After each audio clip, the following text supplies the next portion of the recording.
This afternoon, we are not going to talk about Romans, the book of Romans. Thank you to our speaker last Sunday. Natapos siya na yung chapter 8, si Kuya Frank, ano? Natapos yung chapter 8, and before tayo mag-proceed sa Romans chapter 9, which is Pastor Jonathan na mag-start ito, ay magkaroon tayo ng konting break. So, I will be the speaker for today and for the next Sunday. So, hopefully you will bear with me because I will speak lots of Tagalog. I don't have much English left. All right. So, bear with me for the English speakers. I'm not naturally English speaker. So, ha? Yeah, siguro pag nag 50 years na ako. 20 years na ako rito sa New Zealand eh. Until now, I don't know how to speak English very well.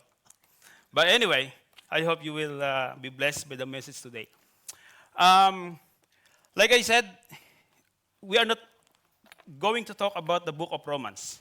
So I will be sharing to you different messages, but still in line in our theme this year 2026, living in obedience to God through the power of the Holy Spirit. So by the way, let's pray. Panginoon, maraming salamat sa oras na ito. We thank you, Lord, for this opportunity that we can study again your word. And may you continue to enlighten our minds. And may you continue to fill our hearts with blessings, Lord, that you are going to give us today. And forgive us, Father, to all our iniquities. And we pray, Father, that you help us to focus to you alone, listening to your message. At naway hindi kami lalabas sa bahay-sambahang ito na hindi kami natuto, hindi kami napagpala ng iyong mga salita. And may you bless the word that will be putting in our hearts today. These are prayer in Jesus' name. Amen. Inom muna ako.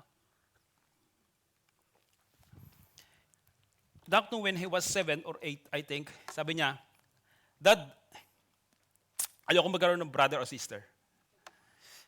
Because if I will have a brother or sister, we will always be fighting. My brother will gonna play my toys, which I don't like. It's all mine. Ayaw niya magkaroon ng kapatid kasi sinasabi na, Dakno, hindi ka ba nalulungkot? Wala kang kapatid. No, I'm alright. I am happy being only child. Kasi nakikita niya yung mga ibang classmate niya, sabi niya, because they are always fighting. And that's the good thing. I don't have brother or sister na makakaaway ko pagdating sa mga toys ko. And then when he was, I think, 11 o mag-11 pa lang siya. And then he said to his mom, Mom, I wish I have a brother. Sabi niya. Parang imposible na mangyari dahil parehas na kami expired ni Angie eh. Pa-50 na ako at si Rem, pa-50 na rin. Kaya nga may salamin na ako eh. Mamaya gagamit ng salamin. Ito yung mga 50 ahin na eh. May mga reading glass. And parang nahit yung aming puso kasi he was longing to have a sibling. Nung siya ay nag-11, siguro medyo nagmamature na, hindi na siya masyadong selfish. Okay na siyang paglaruan yung mga toys niya, i-share. I wish I have a brother or sister. And we start praying for it.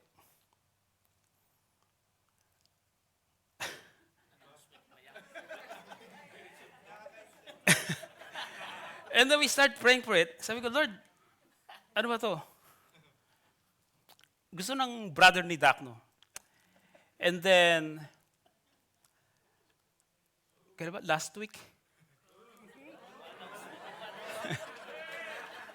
Teka, huwag ka masyado excited. And then last week, the Lord heard our prayer. Wag muna kayo masyado excited sa amin. Natatawa yung wife ko. And then the Lord heard our prayers. And then, when I got home, kasi after nung nagnanap si Dakno, I have a surprise for you. Sabi ko,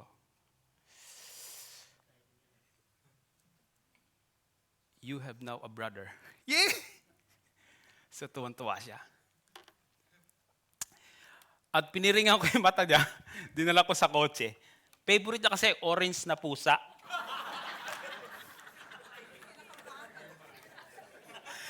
Favorite ko kasi orange na pusa. Yun yung pinaka-request niya na sana, kung hindi ako magkakaroon ng brother, at least meron tayong pet. Alright?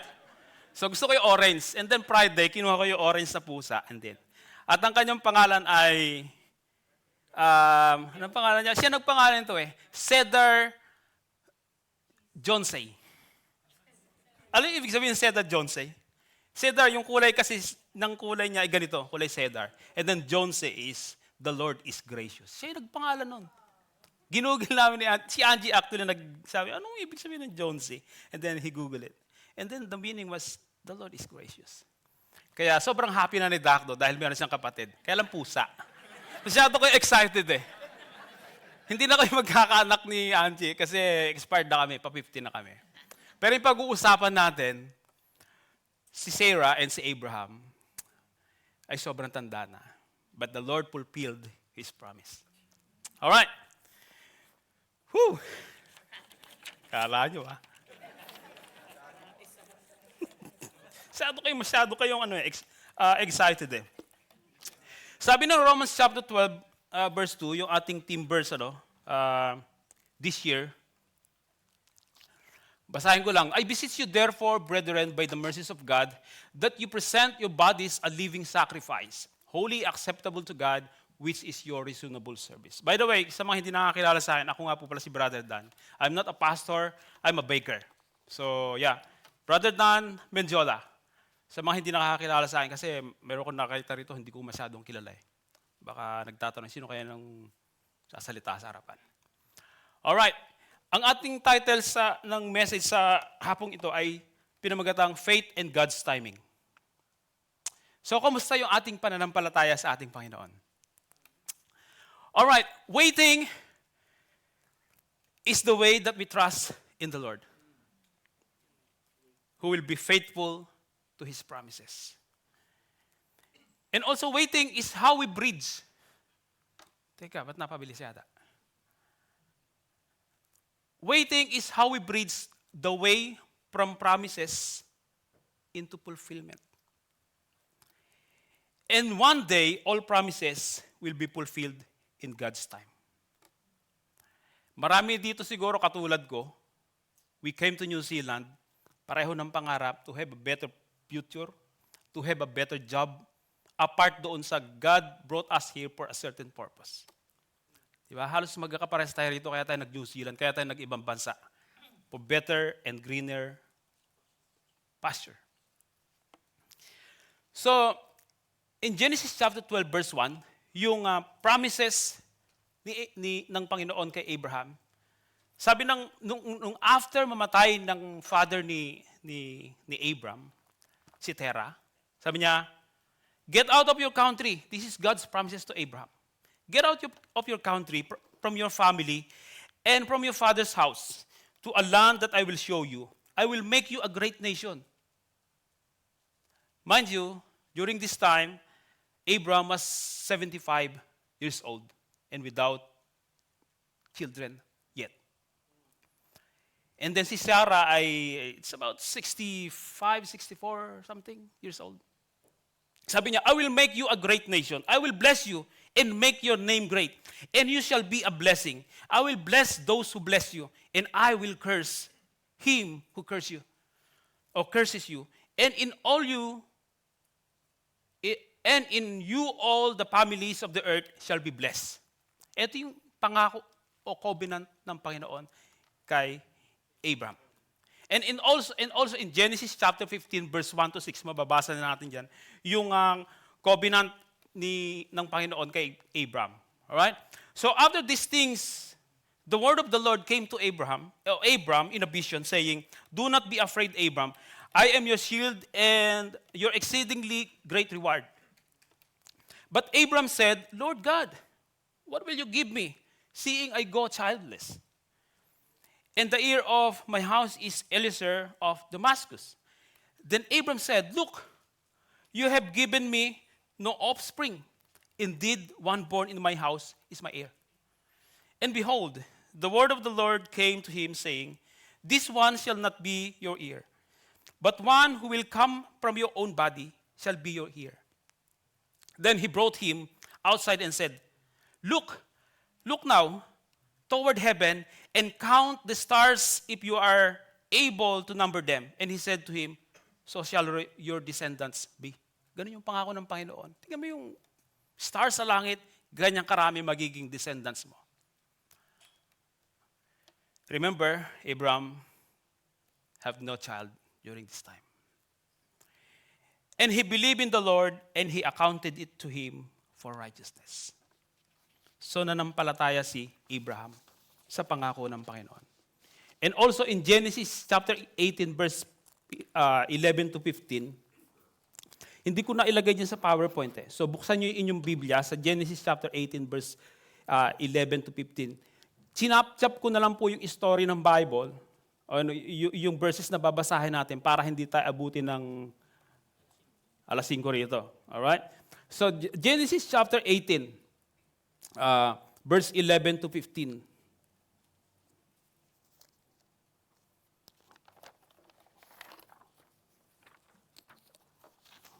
Before that pala, Genesis 16 muna pala tayo. Binasa ko 15, no? Genesis chapter 16. So Abraham was 86 years old when Hagar bore Ismael to Abraham. Abram, yeah. Genesis chapter 16. And then ito, sabi ni Sarah. Now, Sarai, Abram's wife, had borne him no children. And she had an Egyptian maidservant whose name was Hagar. So Sarai said to Abraham, See now, the Lord has restrained me from bearing children. Please go in my maid. Perhaps I shall obtain children by her. And Abram heeded the voice of Sarai. Then Sarai, Abraham's wife, took Hagar, her maid, the Egyptian, and gave her to her husband Abram to be his wife. So to make the long story short, alam ko narinig yun na yung kwento na ito eh. Kukwento ko na nga lang sa iyo para hindi na tayo magbasa masyado. So si Sarai ay barren, baog. And then sabi niya, paano tayo magkakaanak rito? Pero ang pangako ng Panginoon kay Abraham, magkakaroon siya ng anak. Alright? Eh dahil itong si Sarah, hindi na makapaghintay siguro sa pangako ng Panginoon. Meron akong dito, Egyptian maid. Siguro sa ganung paraan magkakaroon tayo ng anak. O here's Haggai. Sipingan mo siya, and that way magkakaroon tayo ng anak. Diba? Alam natin istorya, na pregnant si Hagar, yung maid ni Sarah, at nagkaroon sila ng anak na si Ismael. Alright? So, and also, 86 years old po si Abram nung ipinanganak si Ismael ni Hagar. Alright? And then, chapter 18, verse 11 to 15. Ayan, 18 na tayo. Verse 11 to 15. Now, Abraham na siya rito. Pinalitan kasi yung pangalan niya eh. So, sa chapter 17 yata yun, sinabi. Now, Abraham and Sarah, and then Sarai became Sarah, were old, well advanced in age. So, parang, sino ba rito mga advanced in age?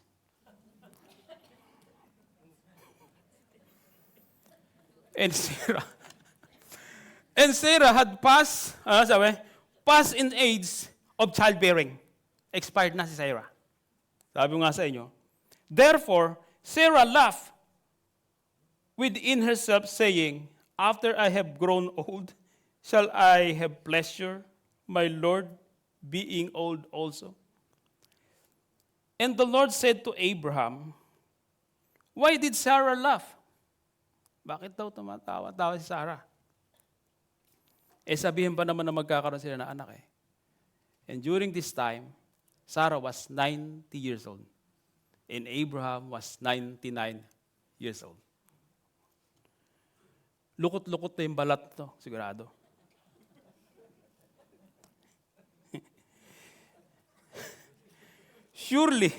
Shall I surely bear a child since I am old? Excuse me po, gagamitin ko na antipara ko, nahirapan ako eh. Yan, mas malinaw. And the Lord said to Abraham, why did Sarah laugh, saying, shall I surely bear a child since I am old? And then sabi ng Lord, is anything too hard for the Lord? Sabi ni Abraham sa kanya, is anything too hard for the Lord? At the appointed time, I will return to you according to the time of life. And Sarah shall have a son, but Sarah denied it, saying, I did not laugh, for she was afraid. And he said, no, you did laugh. Sabi niya, wag ka magsinungaling. Tumawa ka, pinagtawanan mo ako eh. And then makikita natin sa may Genesis chapter 21, yung fulfillment ng promise ng Panginoon. So na-fulfill yung promise ng Panginoon when they left from Ur sa Chaldeans. Abraham and his family left Haran and then went to Canaan. And then na-fulfill yun. Nabigay sa kanya yung lugar ng Canaan. And here comes the second promise, ay bibigyan sila ng anak. Magiging kasing dami daw ng stars in heaven. And then, chapter 21, Isaac was born. So, nangyari yung pangako ng Panginoon sa mag-asawang ito. So, kaya lang, meron nangyari. Nagkaroon ng problema for that promise. Alam niyo, naging problema? Nagkaroon ng Ismael. That's why our world today is in chaos because of that. Ismael, kung i-google niyo po, hindi naman daw siya yung founder ng Islam, but they are the lineage of Muslim. Siguro kung hindi nangyari na ibigay ni Sarah yung kanyang Egyptian maid na magkaroon ng Ismael, baka mas peaceful yung mundo natin ngayon. Walang labanan ng mga Muslim, Christian, and Jewish. I don't know. Why did God allow that? I don't know. Baka alam nyo, sabihin nyo sa akin. Because I didn't know. So when we get to heaven, Lord, why did you allow it? Just like the question of, why did God allow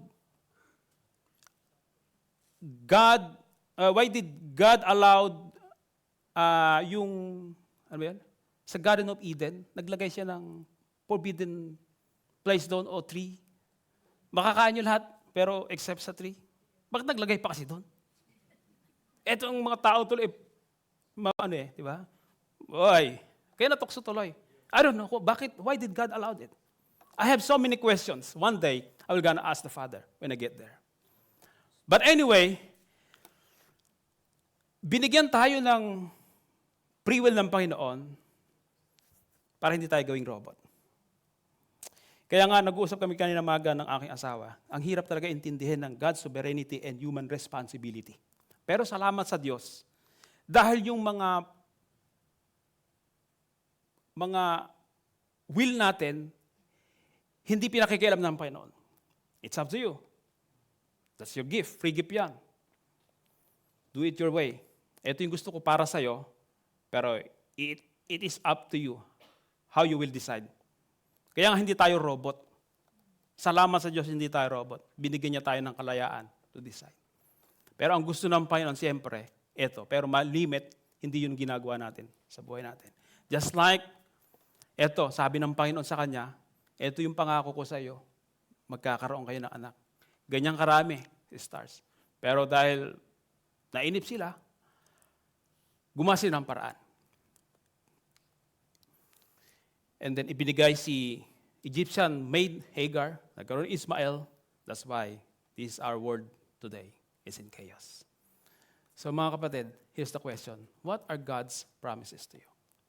Ano ba yung mga pangako ng Panginoon sa iyo? Ano ba yung mga pangako na pinanghahawakan mo sa ngayon? Are we still waiting to God's promises? Or, dahil siguro baka katulad tayo ni Abraham, tagal naman ang pangako ng Panginoon. Maybe I will just do this while I'm waiting. Mga kapatid, ang paghihintay sa kalooban ng Panginoon at gusto ng Panginoon ang pinaka-the best na mangyari sa buhay natin.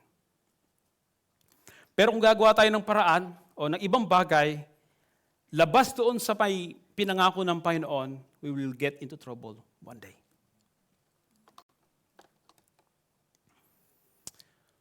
We do not feel behind.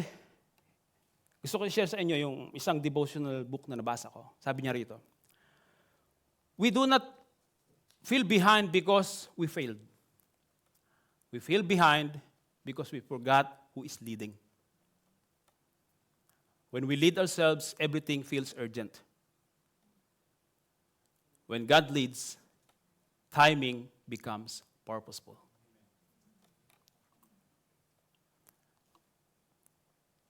Scriptures never say God rushes.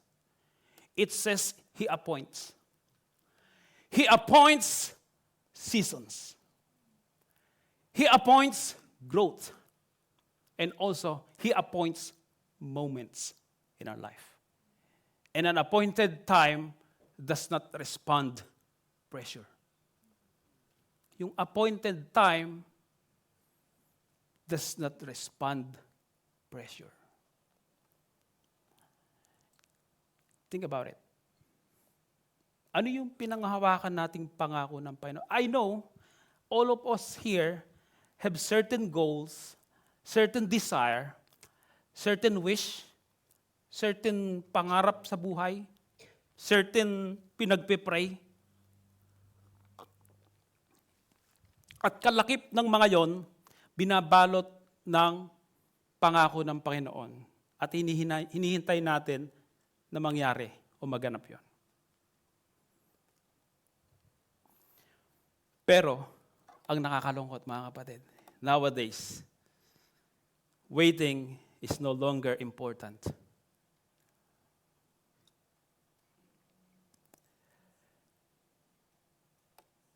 Tama, mali.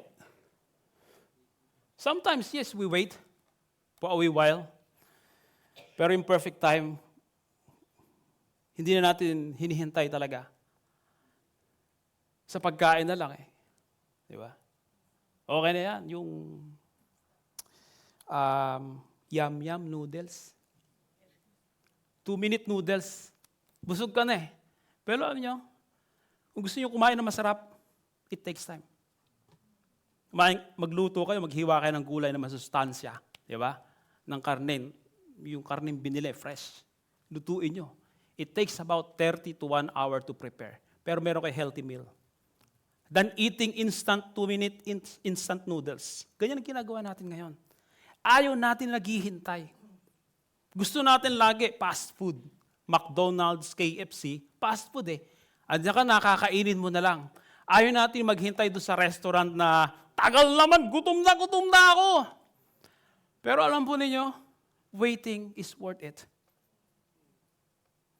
Kapag naghintay tayo, for sure, it's worth it. Kung gusto nyo kumain ng masarap, you have to wait. May mga customer kami sa amin bakery. Paano ba init yung pandesal? Gusto ko pagkakakain ko mainit eh. Pwede ko bang i-microwave? Mas maganda po sa oven. Mga 10 minutes nyo po i-preheat sa oven. Ay, ang tagal nun eh. I-ano ko na lang, microwave ko lang, pwede po ba? Pwede din naman po, kaya lang po hindi po ganun ka-okay. Pag minicrowave nyo po yung pandesal, yung bread, it will become soggy and gummy. Pag kinain, parang kumakain ng goma. Pero pagka elastic, pag in-oven mo, it takes a little while to heat it up, pero very crunchy and soft inside. So, maghihintay ka ba ng 10 minutes para kumain ng masarap? O okay na sa'yo yung microwave na 10 seconds, pero hindi na masarap? Sad to say, that's our life today. We no longer wait doon sa pangako ng Panginoon sa buhay natin. Sabi ng title, ay yung pinag-uusapan natin this year, Living in Obedience through the Power of the Holy Spirit. So maraming mga pangako ang Panginoon, but you have to do this. Kumbaga, nakatali doon sa pagsunod. May mga pangako ang Panginoon, but you have to do this.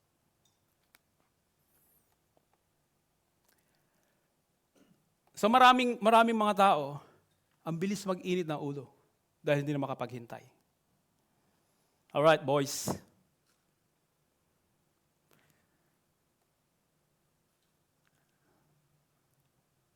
Maghintay kayo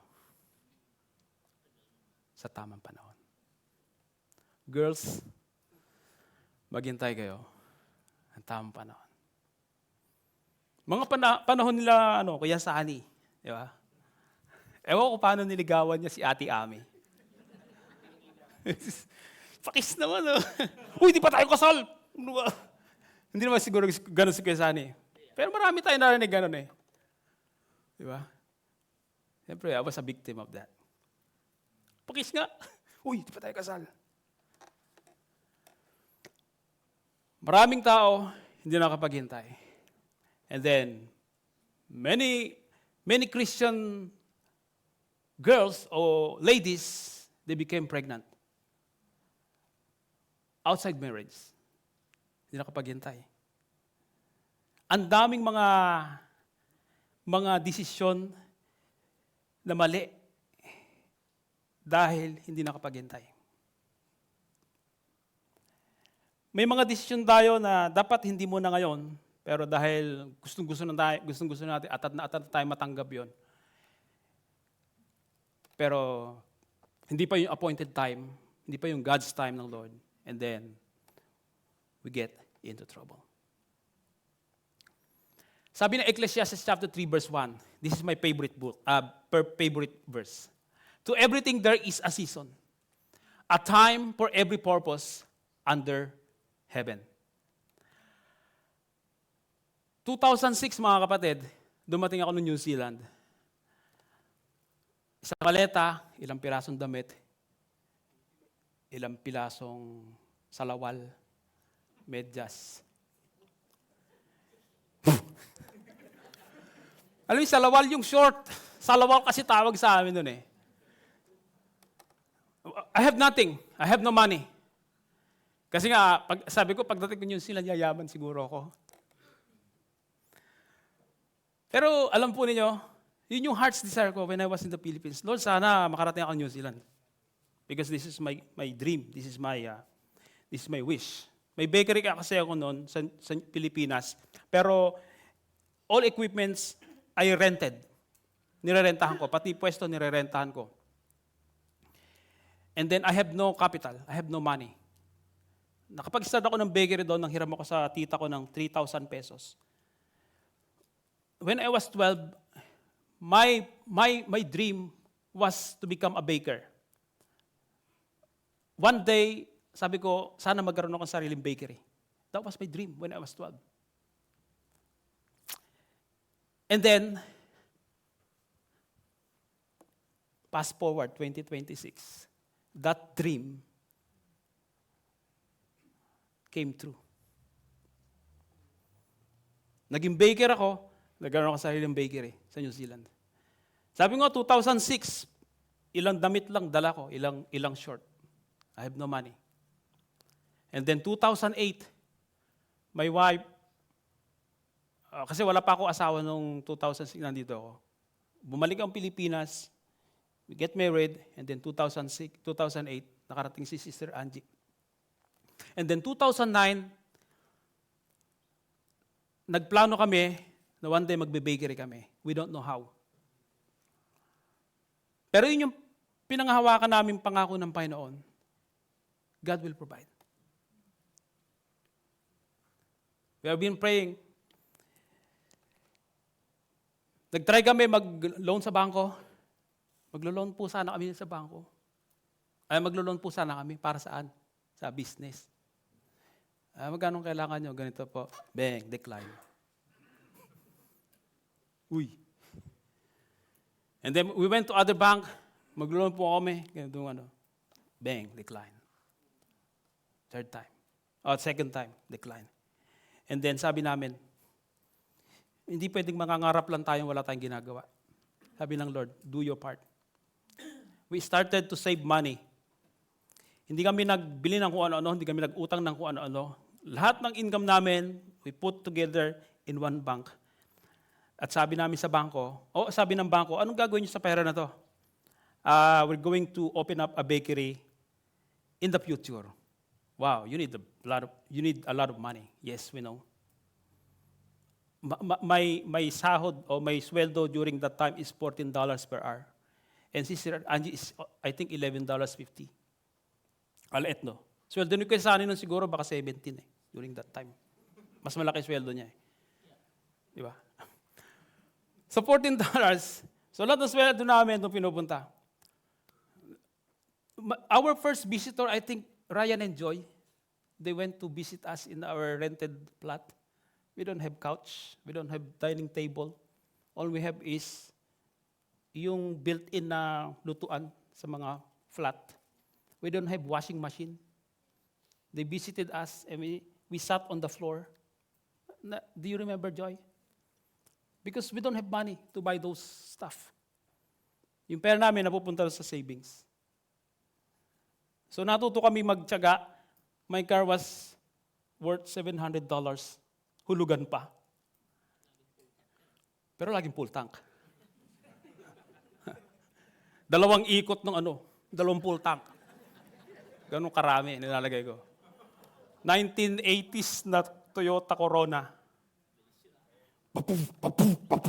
Ganun yung andar. Pero maandar siya pagkatapos nung hikahos niya na yon, tutuloy naman.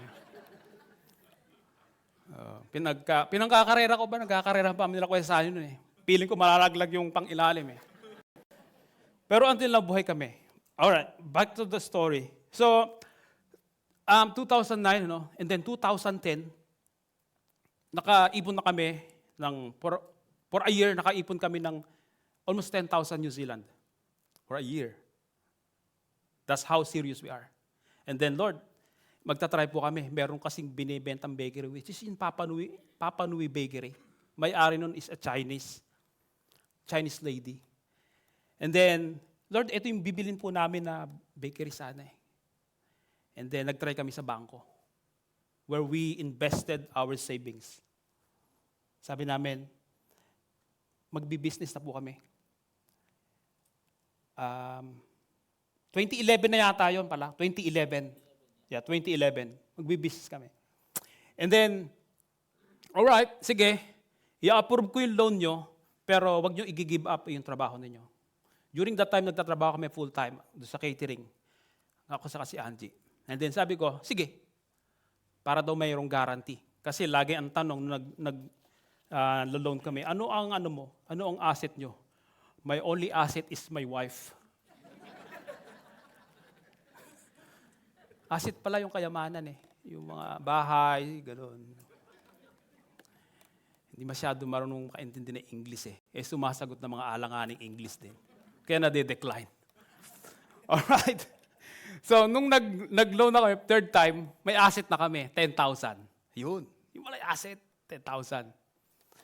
And then yung aking CJK Toyota Corona, papahug-pahug. Pero, huwag mo ilagay yan. Hindi na asset. Bulok yan eh. And then, to make the long story short, na-aprubahan yung loan namin. Nabili namin yung Papa Nui Bakery. That was,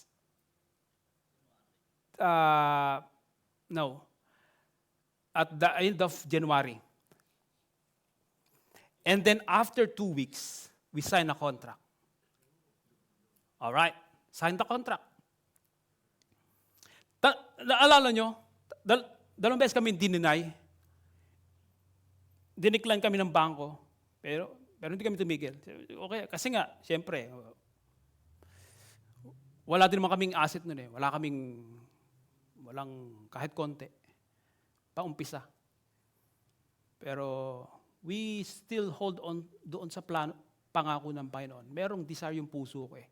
Bata pa ako, Lord, this is my desire. Sana one day.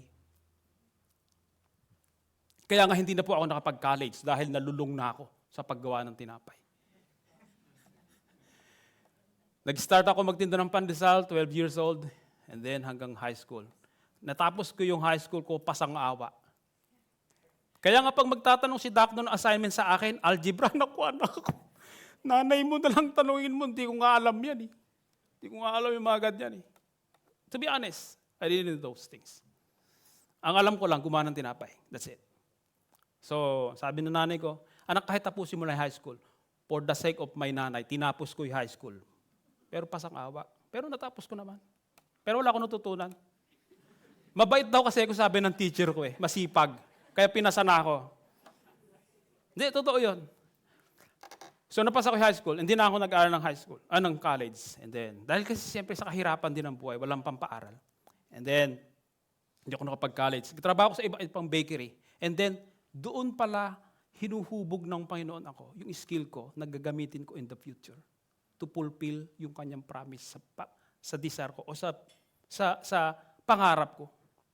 Hindi po pwedeng magic ibibigay ng Panginoon yung pinagpe-pray mo. You have to do your part. Asan tayo? 2011, early 2011, we signed the contract. Alam po ninyo, 3 days after we signed the contract, Christchurch earthquake struck.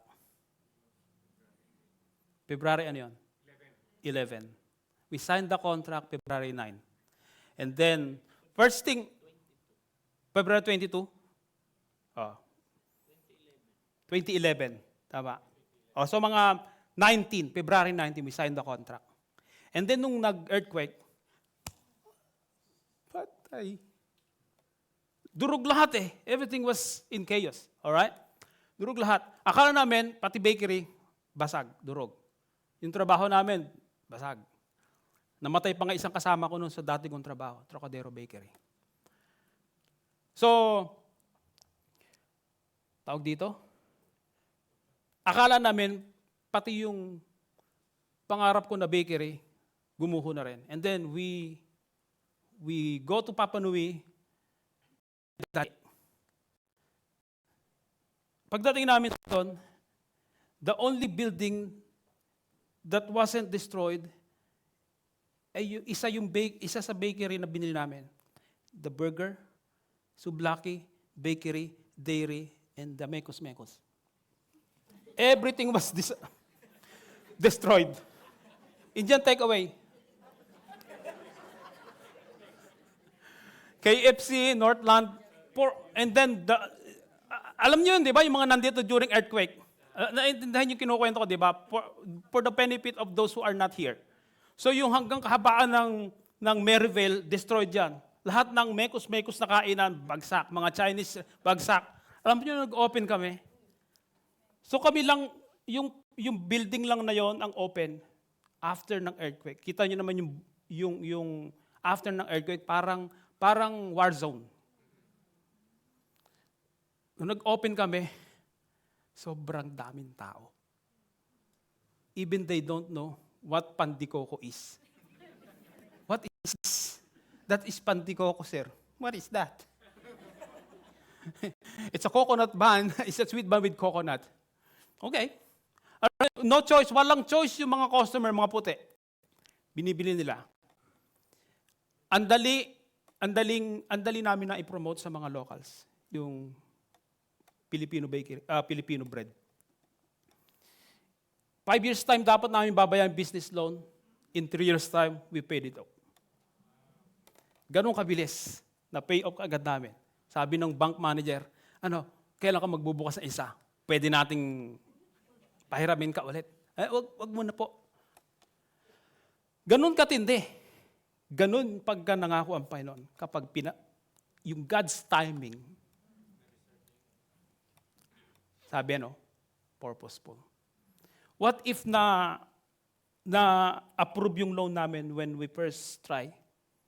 Siguro kahirap i-promote. Daming kalaban eh.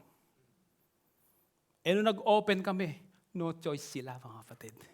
They have no choice. They have to buy pandikoko, Spanish bread, and ensaymada. No choice eh.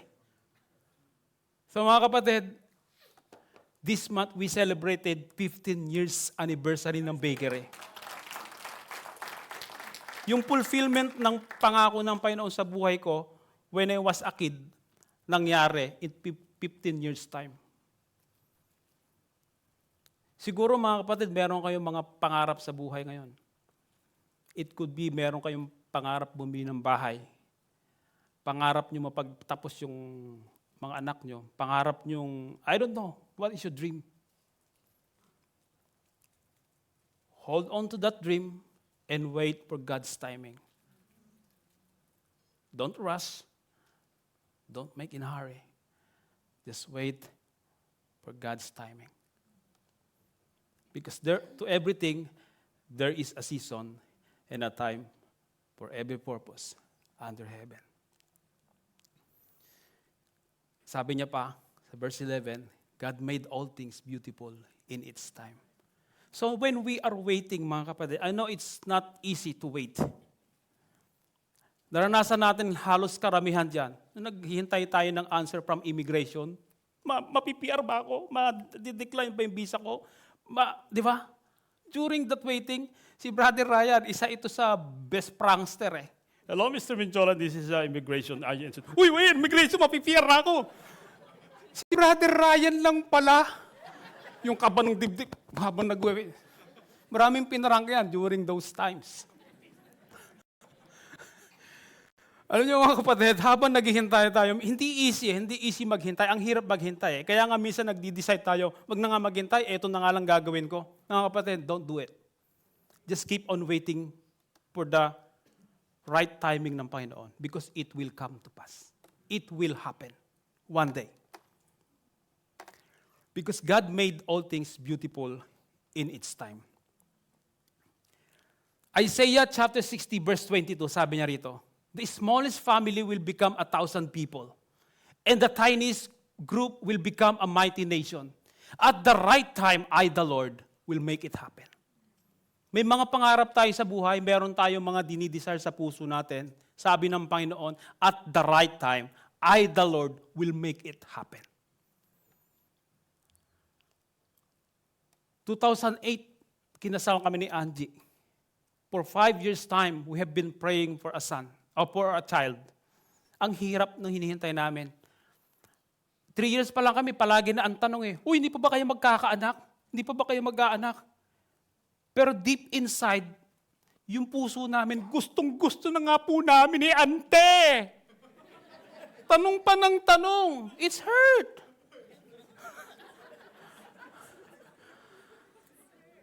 Di ba? Kaya mga kapatid, sa mga mag-asawa, lalo na't medyo matagal nagsasama, huwag yung tanungin kung kailan sila mag-aanak. For sure. In the right time, the Lord will give them a child. Kung kalooban ng Panginoon. Huwag kayong tanong ng tanong. Nung nagkaanak kami, kailan mo ba susundan? Yung isa ka hindi nga makaisa eh. Hirap na hirap nga kami makaisa. Alam po ninyo, 5 years, naghintay kami. We have been praying for 5 years. Lord, bigyan mo naman kami ng anak. Dami ko nang inaanak eh. Pilipinas sa New Zealand. At dumarating na sa point ng buhay ko, nagnininong na ako sa kasal, Lord. Inanak ko na si Brian at si Karen noon.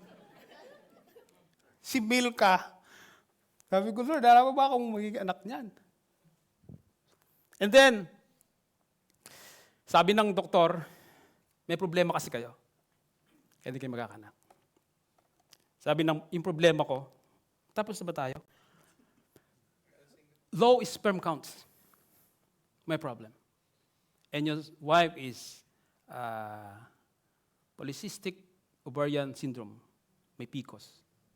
So naturally, mahirapan kayo magkaanak. But there is a way. Okay? And this is government fund. Alam niyo yung ano ba yun? IVF. In vitro fertility. We are so blessed dahil biniyaan kami ng Panginoon ng ganoong procedure para magkaroon kami ng baby. To make the long story short, mga kapatid, nakwento ko na to, pero few years ago, for the benefit of others who didn't know this story yet. Gusto ko lang sabihin sa inyo na yung pangako ng Panginoon is faithful and true. Panghawakan natin yon and just wait. Just continue to wait. Because sabi ng Panginoon, at the right time, I, the Lord, will make it happen. Kumuha ng eggs kay Angie. Ako tag-inject kay Angie. Siguro mga 100 injection na iturok sa kanya. Tigs, tigs, tigs. Sa bakery, nag-injectionan kami niyan eh. Pagbilan, teka muna, tapos yung injection. Ano pong bibilin nyo? Sabi niyan. Ganon yung experience namin nun. So, injection. Likot kasi, yun. So, injection, para makapag-fertile ng egg. Nakakuha ng, how many eggs, mama? 7? 4? Basta 2 eggs, healthy eggs, o 3 healthy eggs. Ay, isang healthy eggs, 80%, and then the rest is tig to 20%. Sabi ng doktor, this is not guarantee na magsasucess. Pero we've been praying for it. Lord, saan na? Ito na. Then to make the long story short, the healthy egg, embryo, kasi nilagay na dun yung sperm sa embryo, and then fertile egg na, binalik sa sinapupunan ng aking asawa. And then after 4 weeks, she got pregnant. And then we are so happy, yay! And then the church was very happy, yay! And then after 2 days, nawala. Bagsak yung mundo namin noon. Sabi ko, Lord, we have been praying for this for 5 years. Binigay mo, pero 2 days lang, wala naman kaagad. And then the next, meron pa kami 2 egg embryo. 20% chance. Sabi ko, wala na yan. It will not happen. Ang plano namin, mag-a-adapt na lang kami talaga. Mag-adapt na lang tayo, mama. Because hindi tayo magkakaanak. Marami nang dumating sa aming pusa. Inadapt na pusa. Si Justin Myong, pangalan nun eh. During earthquake, hindi nakabalik. Natakot eh. Anyway, marami kami adopted pusa nun, iba-iba. Sabi na, mag-adapt na lang tayo. And then, 20% chance, sabi ng doktor. Pero Google nyo ba o hindi? Alright, sige, try natin. Pero hindi na ako maasa na mag-go through. Pero, dahil yung pangako ng Panginoon, mga kapatid, is faithful and true. Sabi niya, at the right time, I, the Lord, will make it happen. That 20% chance of success, now, he is turning 12, which is Beraka. We call him Beraka because that name, ibig sabihin ng pangalan na is a blessing. Next Sunday, you will hear it. So, ngayon mga kapatid, itutuloy natin yung mensahe next Sunday. So, I hope na nandito kayo para mas maintindihan nyo yung mensahe ng Panginoon. Faith and God's timing. God always responds to faith. Many Christians never see God's work because they refuse to act on God's instructions. Mga kapatid, may mga instructions ang Panginoon. You want to see God's miracle? Sundin natin kung ano yung gusto ng Panginoon muna. And then we will see the miracle. We will see the promise. 2 Chronicles chapter 20, that would be your assignment. Basahin po ninyo, pag-uusapan natin next Sunday. Okay po ba yun? Final na sasabihin ko sa inyo, iwan ko mensahe sa inyo. Ay, eto. Kala niyo may bago, no? Alright. So God always responds to faith. Many Christians never see God's work because they refuse to act on God's instruction. Malimit kasi sinasabi natin, ang hirap yan. Hindi ko kayang gawin yan. Sabi ng Lord, para magkaayos yung relationship, batiin mo na. Pero hindi natin mabati-bati eh. Kaya until now, that broken relationship is still broken. Pero kung gagawin natin instruction, we can see the miracle one day.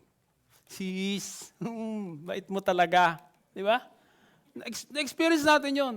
Yung nagkaroon ng magandang relationship ulit because someone who greeted first. Someone who obeyed that instruction. May the Lord bless you and see you again on Sunday. Let us pray. Lord, maraming salamat sa oras na ito. We thank you, Lord, for your promise. We thank you that we can always rely on your promises, Lord, because you are the one who said, at the right time, it will happen. All our dreams, all our prayers, all our goal in life, one day it will come true.